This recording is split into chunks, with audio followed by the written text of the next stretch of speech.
આવી હશે. હવે પચાવવાનું છે, પચાવશું લેસન ટ્રેક એડવેન્ચર વતી આપ બધાનું નવા ટાપુ ખાતે સ્વાગત કરું છું. અમારી સંસ્થા છે એનું મેઇનલી એવું છે કે આપણે કોઈ પણ જગ્યાએ જઈએ તો એને સારી રીતે એક્સપ્લોર કરવી, એના વિશે ડિટેલ, ત્યાં જે કંઈ પણ વસ્તુ ક્રિએચર છે કોઈ પણ જીવ એના વિશે તમને સારી રીતના માહિતગાર કરવા. ઓકે, તો એ આપણો આજે જે ટૂર છે ને આપણે નેચર એજ્યુકેશન કેમ્પ પણ કહી શકો છો. બીકોઝ ઓફ કે અમે તમને અંદર જે કંઈ પણ જે દેખાડશું એ નેચર એજ્યુકેશનનો જ પાર્ટ છે. ઓકે, કેવી રીતના ને શું છે હમણાં મારી સ્પીચમાં તમને સમજાવીશ. ઓકે, તો ખાસ આપણે આજે આવ્યા છીએ ફર્સ્ટ વાર આવવા માટે છે એટલે શું જરૂરી હોય. ઘણા બધા કે સર સવારે આવવાનું આ કેમ ઉપર લઈ જાવ છો કેમ. ફર્સ્ટ અહીંયા આવવા માટે છે ને પહેલાં તિથિ જોવી પડે. તિથિ યસ, આજે કઈ તિથિ છે? ઓકે, હવે આપણે બધાને ખબર હશે કે ખાસ દરિયામાં ભરતીનો ઓટ આવે, હાઈ ટાઈડ અને લો ટાઈડ. ઓકે, તો એ એના ઉપર ડિપેન્ડેડ હોય છે. કોણ કહેતા હાથ ઊંચો કરો? હાઈ ટાઈડ લો ટાઈડ કેના દ્વારા આવે છે? ખાલી હાથ ઊંચો કરો, હાથ ઊંચો કરવાનો છે. છોકરાઓને બોલવા દો ને, બોલ બેટા. નેક્સ્ટ કોણ? ચાલો નેક્સ્ટ કોને ખબર છે? હાઈ ટાઈડ લો ટાઈડ કઈ રીતના આવે? હાથ ઊંચો કરો.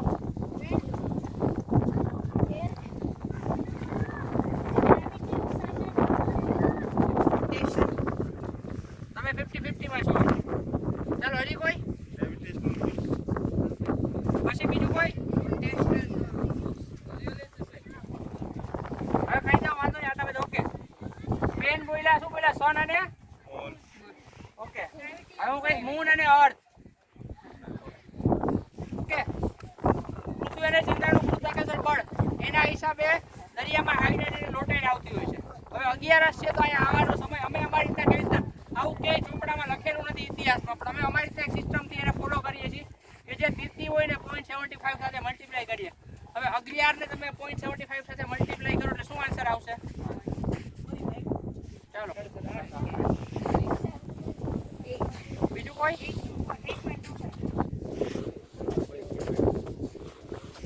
બીજું કોઈ? યસ, સાચા જો 8.25. હવે એને આપણે સમયમાં કન્વર્ટ કરી નાખીએ એટલે શું થાય? 8:08 વાગે.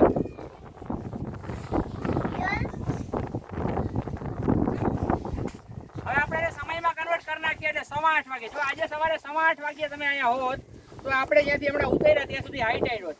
પહેલો આન્સર ઓલવેઝ આવશે હાઈ ટાઈડનો આન્સર આવશે, મીન્સ કે ભરતીનો આન્સર આવશે.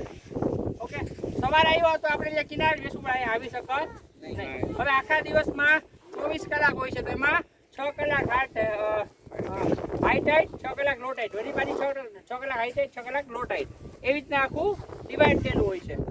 ક્લિયર છો? હવે એમાં જ પાછું તમે 8:15 માં 6 કલાક પ્લસ કરો કેટલા વાગે? 2:25. સવા બે.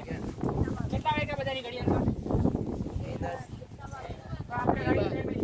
તમે જો બધે અત્યારે લો ટાઈડ ઓલરેડી કઈ દીધી છે. ક્લિયર છો? જો હજી પાછા 6 કલાક પ્લસ કરો કેટલા વાગશે?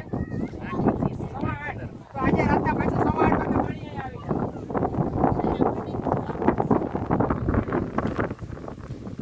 તો આવી રીતના અહીંયા આવવા માટે થઈને દિવસ નક્કી કરતા હોય છે, એનો સમય આ રીતે નક્કી થતો હોય છે. સેકન્ડ થિંગ, આ ગુજરાતનું કે આપણું ઇન્ડિયાનું ફર્સ્ટ મરીન નેશનલ પાર્ક છે. 1980-81 માં ગવર્મેન્ટે આને મરીન નેશનલ પાર્ક શું ડિક્લેર કરવામાં આવ્યું કે અહીંયા કોરલ નામનો જે જીવ છે જેને આપણે પરવાળા તરીકે ઓળખીએ છીએ, પરવાળાઓના ટાપુ તરીકે ત્યાં પુષ્કળ પ્રમાણમાં જોવા મળે છે. એના હિસાબે આને મરીન નેશનલ પાર્ક ડિક્લેર કરવામાં આવ્યું. જેમ સાસણગીરમાં સિંહના હિસાબે છે એવી રીતના સિંહની અને દીપડા છે, હરણ છે, ઝરખ છે, શિયાળ છે, ઘણું બધું છે. તો અહીંયા આપણે જેમ કોરલની છાજલીની આજુબાજુમાં બીજા પણ જીવો રહેતા જેમ કે ઓક્ટોપસ છે, પફરફિશ છે, ક્રેબ્સ છે, સી એનેમોન છે. ઓકે, આવા ઘણા બધા ક્રિએચર્સ રહેતા હોય તો આપણે ઘણું બધું જોવા મળશે.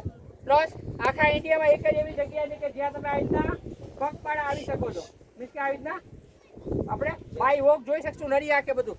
અદરવાઇઝ તમે કોઈ પણ જગ્યાએ જશો, અંદમાન નિકોબાર છે કે લક્ષદ્વીપ છે, ત્યાં તમારે સ્કૂબા ડાઇવિંગ અંડરવોટર પડશે, જે બધા માટે પોસિબલ.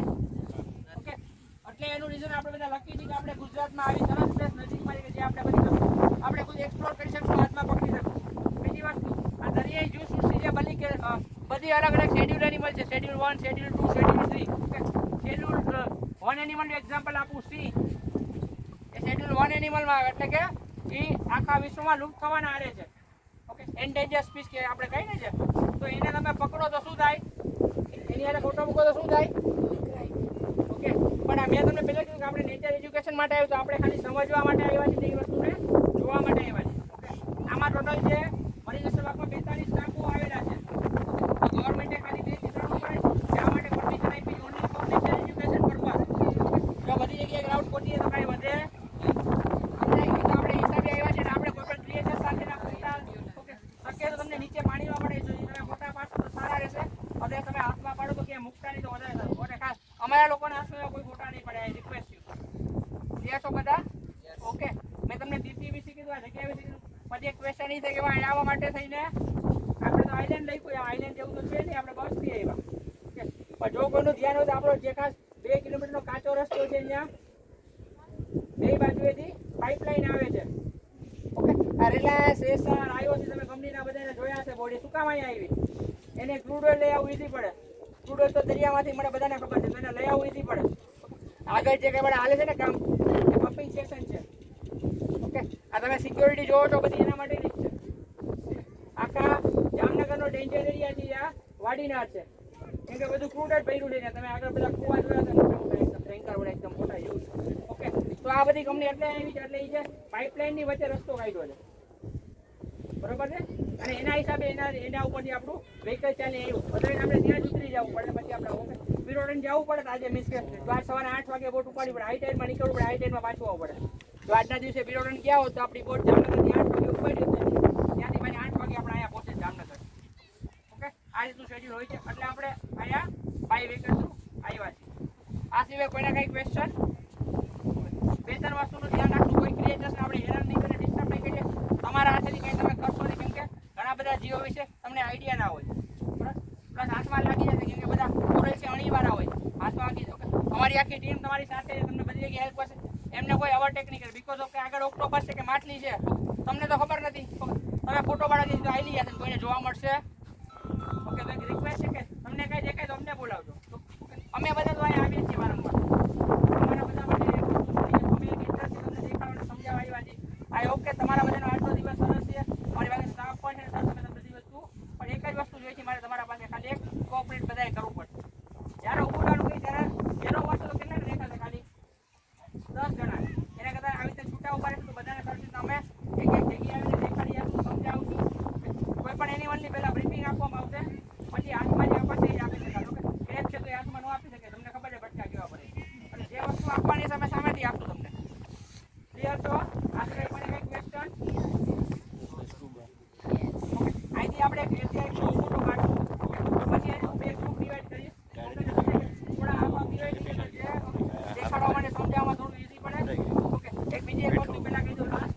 ઓકે આ તમે જે જોઈ રહ્યા છો, ઓકે ઓલમોસ્ટ સુકાઈ ગયું છે, આ જે લીલું છે થોડું, આ મેંગીનું ઝાડ છે, અને ગુજરાતીમાં ચેર કહેવામાં આવે છે. ઓકે ચેરના જંગલ. ઓકે આ તમને બધા જ દરિયાકાંઠે જોવા મળશે. ઇન્ડિયન ગવર્મેન્ટ આની પાછળ કરોડો રૂપિયાનો, અબજો રૂપિયાનો ખર્ચો કરે છે એક જ ટ્રી પાછળ. શું કામ? દરિયાને આગળ વધતું કોઈ અટકાવી શકે? હે દિવાલ કરો, ગમે કરો, બધું તૂટી જાય ને. આ એક જ ઝાડ છે જે અટકાવી શકે. ઓકે આજે પવન આવતો હોય તો સ્પીડ કાપવાનું કામ કરે છે. ઓકે વાવાઝોડું તો મંટોળ આવે તો નહીં, સ્પીડ કાપવાનું કામ કરે છે. જમીનની ખારાશ છે આગળ જતી અટકાવે છે. આના બ્રિજિંગ રૂટ છે, જે ઉપરની બાજુએ છે, આ બધા એના બ્રિજિંગ રૂટ છે. આ દેખાય છે? આપણે લાગશે કાંટા છે, પણ આ બધા એના બ્રિજિંગ રૂટ્સ છે. આપણા ગુજરાતી રૂટ્સના બ્રિજિંગ રૂટ્સ ક્યાં હોય? નીચે, આપણા ઘરમાંથી આવે ને, આ એના બ્રિજિંગ રૂટ્સ છે. આનો અનેક ઘણા બધા ફાયદા છે. જ્યારે હાઈ ટાઈડ થશે તો ઘણા બધા પક્ષી એના ઉપર રેસ્ટ કરવા માટે આવી જશે. પછી અમુક ક્રેબ છે એ પોતાનો એક હોય, અમુક ફિશ છે પોતાનો એક છે, એમાં વચ્ચે જઈને મૂકી આવતા એમ. અને એવું તો એકદમ ગીચ જગ્યા હોય, કોઈ આવી શકે નહીં, અને પોતાને એક સેફટી માટે. પછી બીજી જગ્યાએ ઇન્ડિયામાં બી એક બે